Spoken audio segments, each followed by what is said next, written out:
Hello, everyone. My name is Edith, also known as the Lady E, and welcome to the Lady E Effect podcast. Today, we are super excited to get into a really, really great episode today. As you all know and have seen, we have always a lot of amazing guests from around the world that just share purpose-driven stories, information, their profession, and things like that. So, if that's interesting for you, please be sure to subscribe to our YouTube channel. We also have audio platforms such as Spotify, Apple, and the list goes on. You're also welcome to check the description box for that.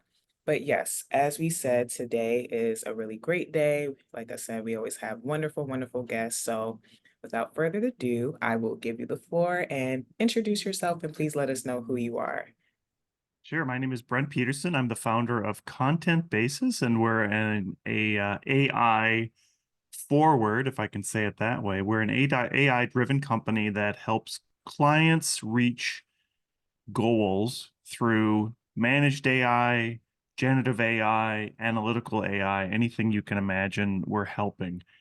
My purpose and what drives me is I'm a firm believer in balance in our lives, and I'm a firm believer in getting out of your chair and moving.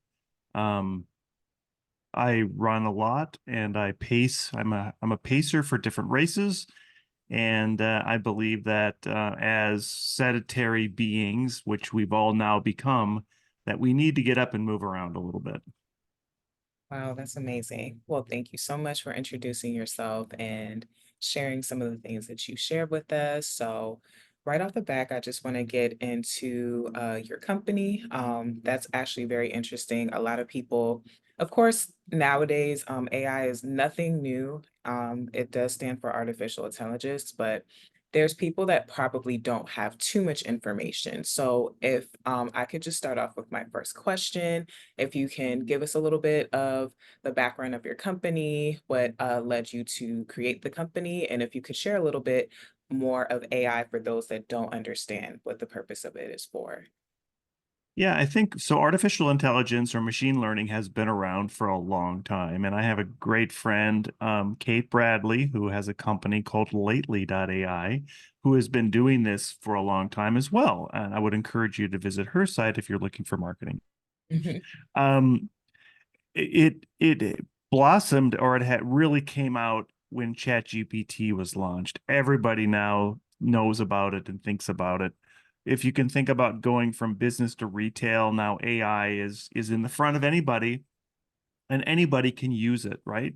But I do feel as though there is a lot of places where people can improve on it. And there's also private models that people can run that we can help those people get those private models up and running.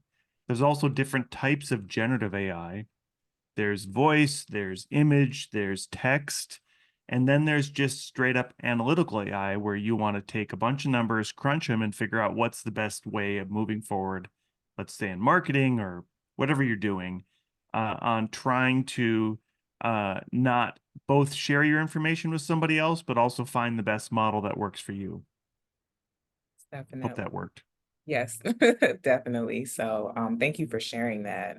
Yeah, AI is something that, like you said, has been, it's actually not new. There's just a lot of people that were just not privy to it prior. And, definitely, like you said, since ChatGPT was worldwide featured, I think people were getting a little bit more curious to understand what it's for, what does it do? How can you utilize it in your professional space, whether you're an entrepreneur, business owner, or even if you're working at, a top company, whether it's tech or even if it isn't tech, there's a lot of different facets of how you can use it. So I would love for you to get more into your company.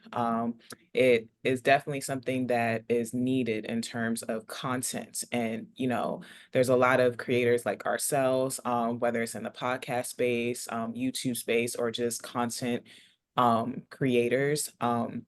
That's a profession that a lot of times is underrated. I think now more in the last, few years, especially with things that took place back in 2020 up into now, content creators are taking it even more seriously that this is something that, it can be a career, it can be a profession. So if you don't mind getting more into your company and just letting us know, who your target audience is and, what is the vision behind your company. Yeah, I think what I learned early was a that AI is out there. There were services like Jasper AI and Write Sonic that allowed people to easily generate content for their website. But what I also learned was that it came out very generic and very bland, and also lots of words we don't use. And there's lots of words we use that are used now that we've never really used in volume. Let's say exciting news. Like if you see a post on LinkedIn and it starts with emoji exciting news, most likely that post is created by AI. So one thing that we decided to do was take that AI engine and apply a real human being to make sure it's correct, it's readable by another human, not what AI thinks we want it to be. So, for example, you'll put in you want to write an article or get a blog post or write a LinkedIn post, get that from ChatGPT. It's going to give you this post. A lot of people, what they're doing is just posting that directly after they get it. Mm, So what happens is that it looks generic. It's not in your voice.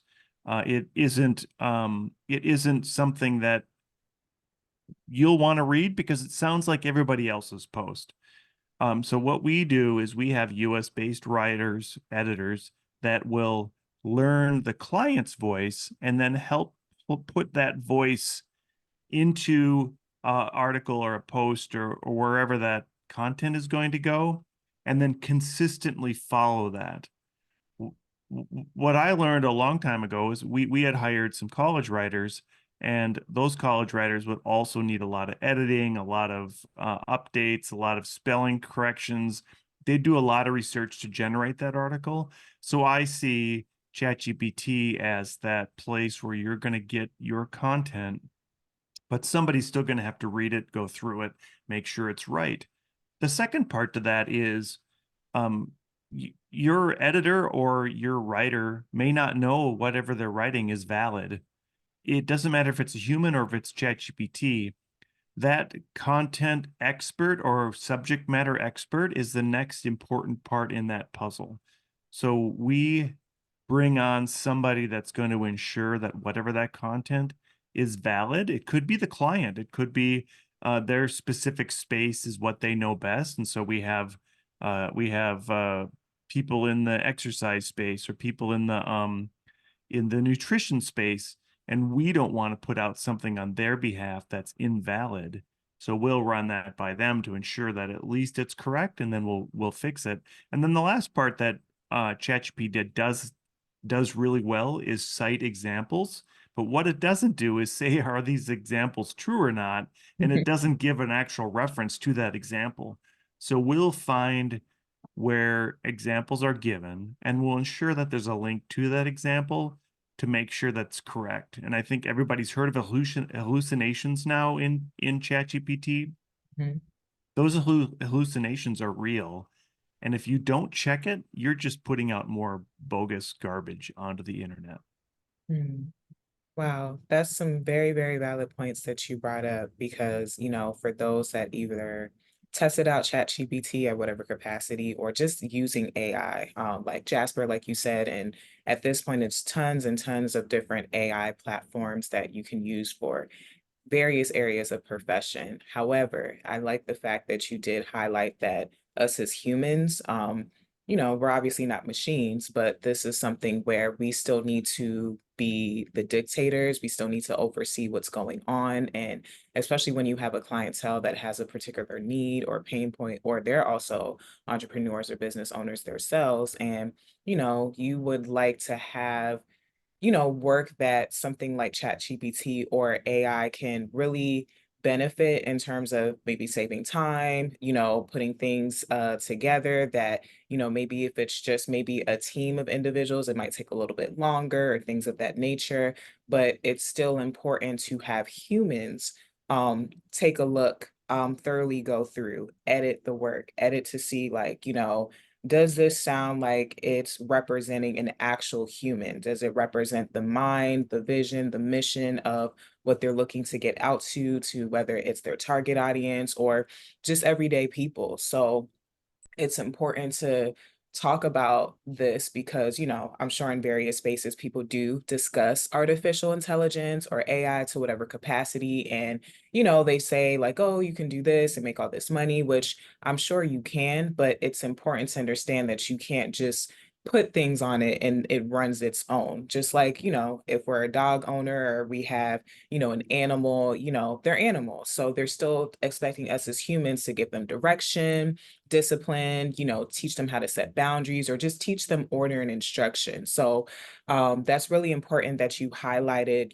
what it does and how beneficial it can be to us as business owners, entrepreneurs, and everyday professionals. But also, it's something that, although it could be AI, it's still something that we are still required to go through it, read it, make sure that it's representing properly who and what it represents, just so it's not misleading or, false or something that can cause some type of confusion to the audience because nowadays, a lot of people's attention span can be shorter than usual. So, although there's still a lot of great long content out there that is very beneficial to people's everyday living, whether personal or professional, it's important to know that when you use AI, use it correctly because that's how you can get the true benefits of it. So, I love the fact that you have a company that really specializes not just, hey, we just use AI. You guys have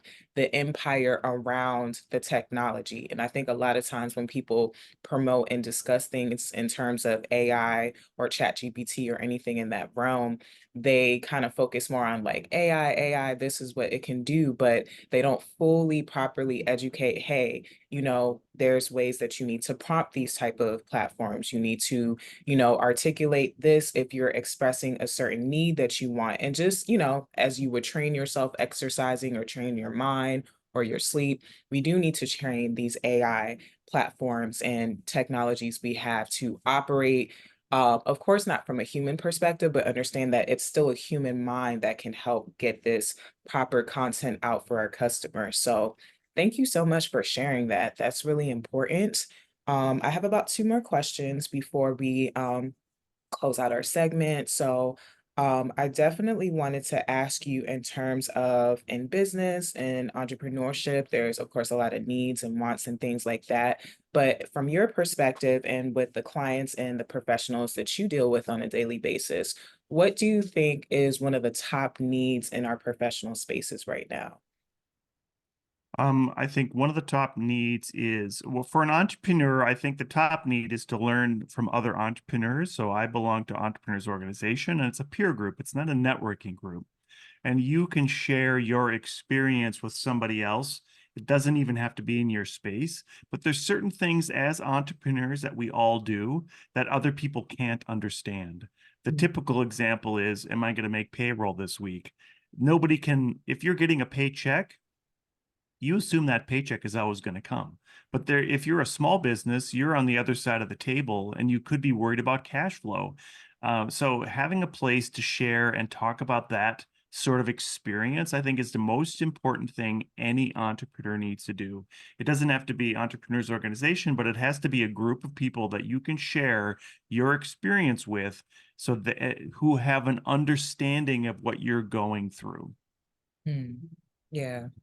That's true. And that's actually important. And I like that you highlighted the fact that, yeah, entrepreneurial space, it's a blessing, of course, very challenging. And, everybody has their own experience and kind of moves more or less at their own pace. So that's good that you surround yourself in a community. And as you highlighted, it's more of a peer versus just straight up networking, where you all can share your perspective. Because, like you said, someone may struggle with cash flow. Someone may struggle with, the structure of their company, or someone just needs to just learn from other experiences to see how they can, gain some knowledge to maybe add to their practicing space. So that's important to, have like-minded people as well as entrepreneurs, and especially, in a diverse setting. It doesn't always have to be in specifically the industry you're in, because I think also with that, you can learn and there can still be some pivotal points that you can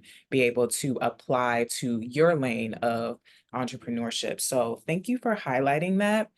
And yes, so my final question for you today is here on the Lady E Effect. Of course, we talk about life, purpose, professionalism, knowledge, wisdom, information that's really beneficial to people in places of personal development, of course, entrepreneurship and lifestyle. So, my final question for you today is using the word purpose at as it pertains to yourself, personal and professional. How would you like to describe purpose as a message to the audience from your perspective?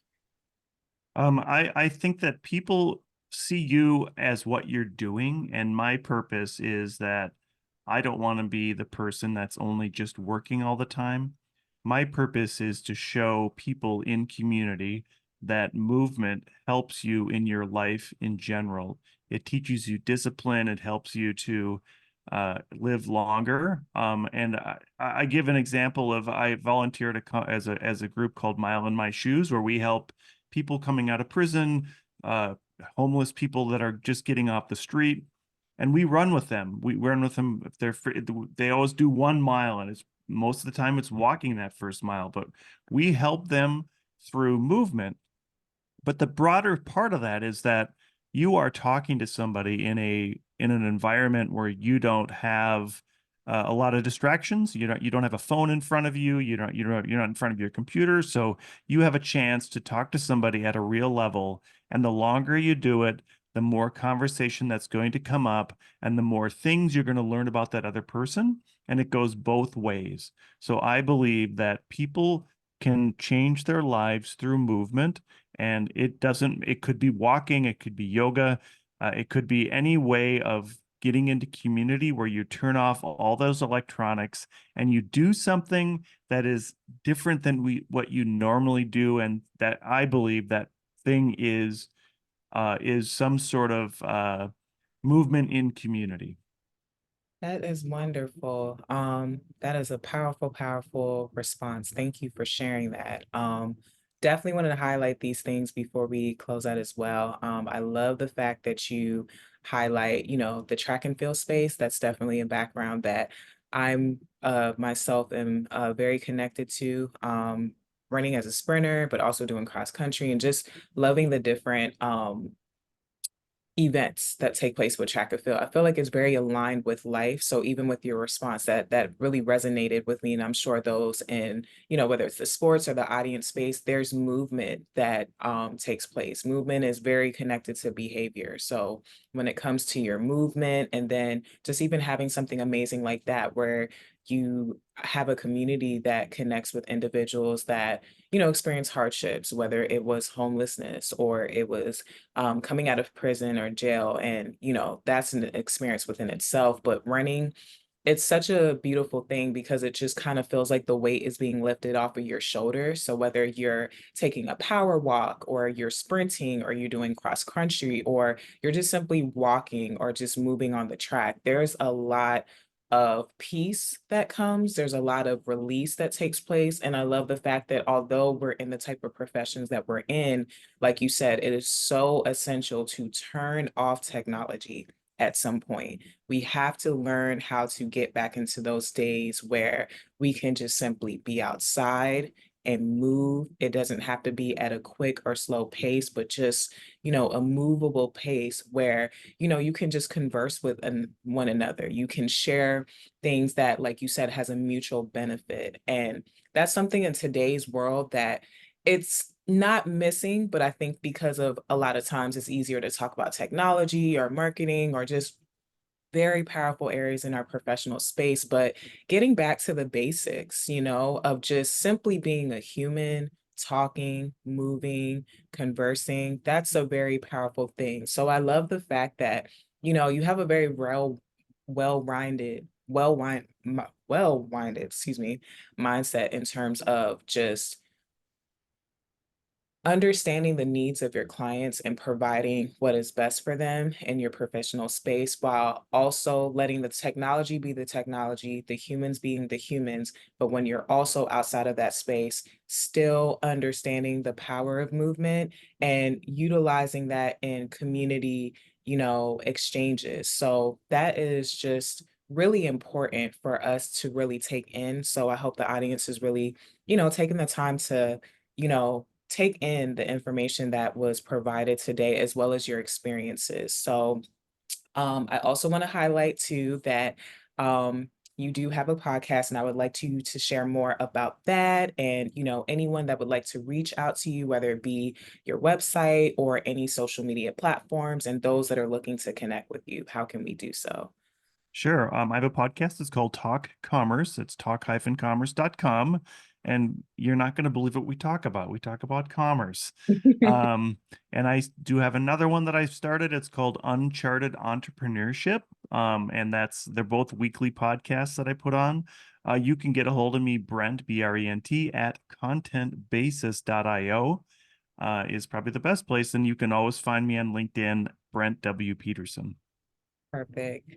Well, this has been a wonderful, wonderful experience just speaking with you, getting to know your background. You touched some amazing points. So I really hope everybody in the audience and those that will be listening to this on the audio platforms to really, really just take the time to let everything that was said today just marinate. I know we all are professionals to whatever degree. So let's just remember that life does have purpose. So there's areas of course work, there's needs that are we're here to fulfill in terms of service, but also learn how to turn off the noise, enjoy the nature, enjoy the movement, converse with everyday people or people that, even if it seems like it's a little bit different or diverse or opposite from your background, that's the blessing there. Being able to connect with other individuals and just speak your truth. And I think that's where the power of movement and connection and community can really take place. So, thank you so much for joining us today. This has been just an honor, and we really appreciate your time. So, again, for anyone that is looking to reach out to him for all the information that he provided today, we will have it in the description box. And once again, my name is Edith, also known as the Lady E. We appreciate you today. And for everyone that has not subscribed, please subscribe to us on YouTube and all of our audio podcast platforms so you don't miss any future episodes. But until then, take care and have a great day. Thank Bye. you, Edith. Thank you.